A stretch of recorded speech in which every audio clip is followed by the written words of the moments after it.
Installing WordPress on InterServer is a straightforward process. Follow these steps to get your site up and running. Sign up for InterServer. If you don't have an account, visit the InterServer website and sign up for a hosting plan. Access your control panel. Log into your InterServer account and navigate to the control panel.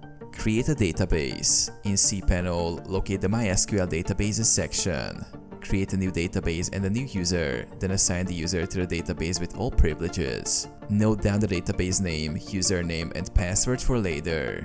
Download WordPress. Visit the WordPress.org website and download the latest version of WordPress. Upload WordPress files. In cPanel, go to the File Manager. Upload the downloaded WordPress zip file to the root directory.